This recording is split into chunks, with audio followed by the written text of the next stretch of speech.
ये आपको घर से मिलती है और मौत तक आकर सिमट जाती है। तो आपको बड़ा करने वाले भी आपके घर वाले ही होते हैं और जलाने वाले भी घर के लोग ही होते हैं। तो मुझे लगता है कि मेरी जिंदगी में मेरे प्रांत का, मेरे जिला का, मेरे बिहार का, मेरे यूपी का, मेरे भाषा का बहुत ज्यादा योगदान है।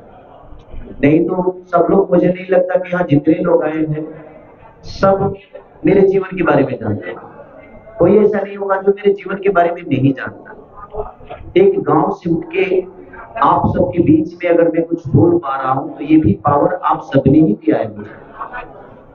ऐसा नहीं कि सब लोग बचपन से पत्रकारिता करते हैं। कहीं ना कहीं सब लोगों ने गांव से उठ के यहाँ तक पहुंचे। इसलिए मुझे लगता है कि गांव की जो भाषा होती है, जो गांव का परिवेश होता है, जो गांव की गश्ती होती है, चाहे वो भैंस चराना हो या दूध बेचना हो, तो सबके अपने जीवन में एक संघर्ष है। और मुझे लगता है कि यहाँ कितने लोग ऐसे हैं जो अपने बच्चे को मोबाइल खेलने के लिए देते हैं, पर हाँ, बताएंगे? एक बार ईमानदारी से बताइए। ये वही कहानी है, इस संघर्ष की भी वही कहानी है कि आज हमारे बच्चे मोबाइल से ज्यादा कनेक्ट है अपने माँ बाप से बहुत कम, क्योंकि उनको माँ बाप का प्यार बहुत कम चाहिए, उनको मोबाइल चाहिए। वो आते ही अपने पापा अगर ड्यूटी से आते हैं तो पापा से मोबाइल मांगता है, पापा के गोद में नहीं जाता।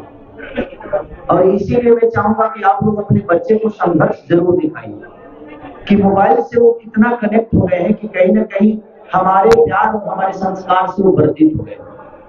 और हम लोगों ने उसी बेस पे कहानी को किया है कि संघर्ष का मतलब ये नहीं होता है गरीबी। संघर्ष हर चीज के लिए किया जा सकता है। शादी के लिए संघर्ष, तो पिता के लिए संघर्ष, बच्चों के लिए संघर्ष, खाना खाने के लिए संघर्ष, कहीं ना कहीं जाने के लिए संघर्ष।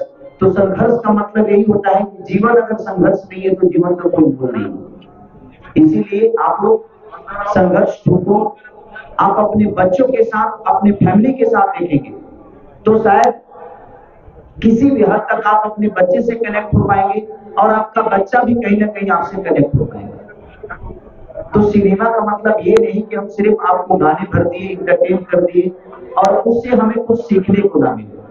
इसीलिए हमने कोशिश किया है कि संघर्ष को एक संघर्ष वन भी थी जिसमें बेटी को, एक गरीब बेटी को आईपीएस बनाया जाता है। हम लोगों ने संघर्ष वन भी किया था तो उसका कहानी ऐसा ही था कि एक पिता को बेटा चाहिए और बेटी पैदा होती है और उसको घर से निकाला जाता है, निकाल देता है बाप। और निकालने के बाद ये होता है कि उसी डिस्ट्रिक्ट में वही लड़की जिसकी वजह से घर से निकाला गया था हीरो को, वो बेटी कलेक्टर बन के आती है।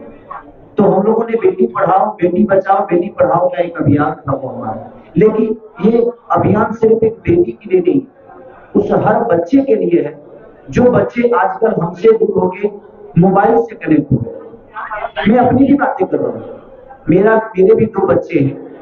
जब मैं जाता हूँ तो सबसे पहले उनको मोबाइल ही चाहिए।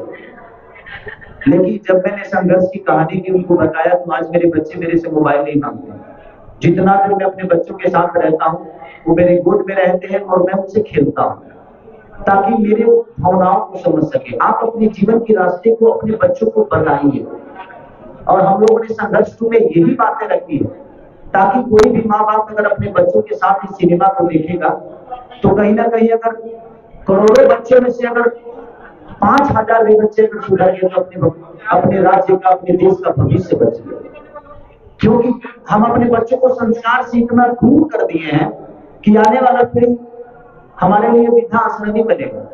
क्योंकि हमने कभी अपने जीवन के बारे में अपने बच्चों को बताया ही नहीं, हमने उनको वक्त नहीं दिया जबकि हमें देना चाहिए।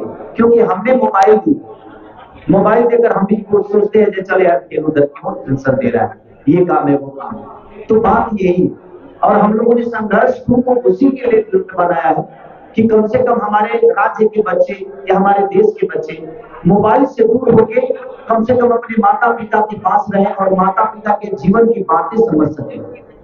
इसीलिए हम लोगों ने संघर्ष को बनाया।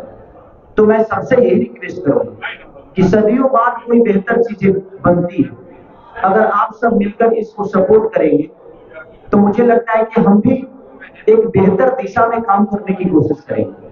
आदमी का मनोबल कब टूटता है? जब अच्छा चीज करने के बाद भी उसको तारीफ नहीं मिलती। आप ही हैं, अगर अच्छा न्यूज बनाते हैं, अगर हम आपकी तारीफ नहीं करेंगे तो फिर आप न्यूज बनाना छोड़ देंगे या बेहतर न्यूज की तरफ नहीं जाएंगे। आपके बेहतर न्यूज का अगर व्यूअर नहीं आएगा तो आप बोलेंगे। अगर आप राम की चर्चा करते हैं और कोई आपका न्यूज नहीं देखेगा तो आप राम का चर्चा करेंगे? नहीं करेंगे। तो कोई भी दुनिया का आदमी जब बेहतर करता है तो आप सबका भी दायित्व बनता है, क्योंकि पत्रकारिता जो होती है, ये मीडिया जो होता है, ये समाज का तीसरा आईना है।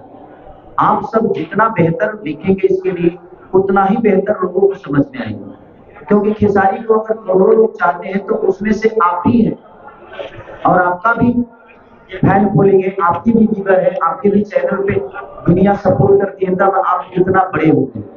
तो मेरे कहने का मतलब कि छोटा छोटा अगर बड़े जुड़ जाए तो बहुत बड़ी चीज हो सकती है। इसीलिए हम लोगों ने कोशिश की।